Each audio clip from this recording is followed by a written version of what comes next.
ഒരു 2 ആഴ്ച പഴക്കമുള്ള വീഡിയോ ആണെങ്കിലും ഇതെനിക്ക് പോസ്റ്റ് ചെയ്യാണ്ടിരിക്കാൻ പറ്റില്ല കേട്ടോ. തലേന്ന് തീരെ ഉറങ്ങിയിട്ടില്ലാത്ത ഞാൻ പതിവിൽ നേരത്തെ ഉണർന്ന് കിച്ചണിൽ കയറിയിട്ടുണ്ട്. ഉറക്കത്തിൻ്റെതായ കുഴപ്പമൊക്കെ മുഖത്ത് കാണുന്നുണ്ടെങ്കിലും ഞാൻ കുറച്ചധികം എക്സൈറ്റഡ് ആണ് കേട്ടോ. എൻ്റെ മുഖത്ത് പതിവിലും അധികം സന്തോഷവും തിളക്കമൊക്കെ കാണുന്നില്ലേ? അതിന് കാരണം എൻ്റെ കെട്ടിയോ നാട്ടിലെത്തിയതാട്ടോ.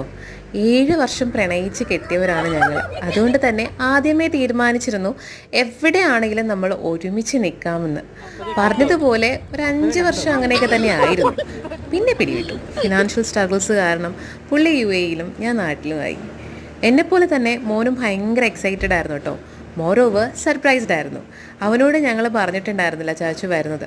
അവൻ്റെ ഹാപ്പിനെസ് പറഞ്ഞറിയിക്കാവുന്നതിലപ്പുറമായിരുന്നു കേട്ടോ. അങ്ങനെ 2 ആഴ്ച കഴിഞ്ഞ് പോയത് ഞങ്ങൾ അറിഞ്ഞതേയില്ല. ബട്ട് ആ ഓരോ ദിവസവും എനിക്ക് ഭയങ്കര മെമ്മറബിൾ ആയിരുന്നു. എനിക്കെന്നല്ല, ഓൾമോസ്റ്റ് എല്ലാ പ്രവാസി ഭാര്യമാർക്കും അങ്ങനെയൊക്കെ തന്നെ ആയിരിക്കും.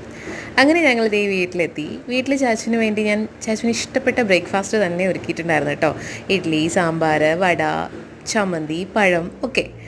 അതൊക്കെ കഴിച്ചിട്ട് ആ മുഖത്തുണ്ടാകുന്ന ഒരു ഹാപ്പിനെസ് ആൻഡ് ചിരിയുണ്ട്. അത് മതി എൻ്റെ മനസ്സ് നിറയാൻ.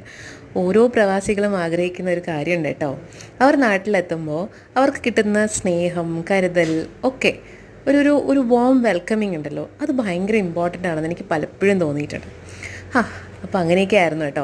അപ്പോൾ അതൊക്കെ കഴിഞ്ഞ് ഞങ്ങൾ കുറച്ചധികം നേരം വീട്ടുകാരായിട്ടൊക്കെ സംസാരിച്ച് കളിച്ച് ചിരിച്ച് കുട്ടികളൊക്കെ ആയിട്ട് ഇങ്ങനെ ഇരുന്നിട്ട് പതിയെ ഞങ്ങൾ അവിടെ നിന്ന് പുറപ്പെട്ടു നേരെ ടു കൊല്ലം ചാച്ചുവിൻ്റെ വീട്ടിലേക്ക്. അപ്പോൾ അത്രയേ ഉള്ളൂ. ഇഷ്ടമായെങ്കിൽ ലൈക്ക് ചെയ്യണേ.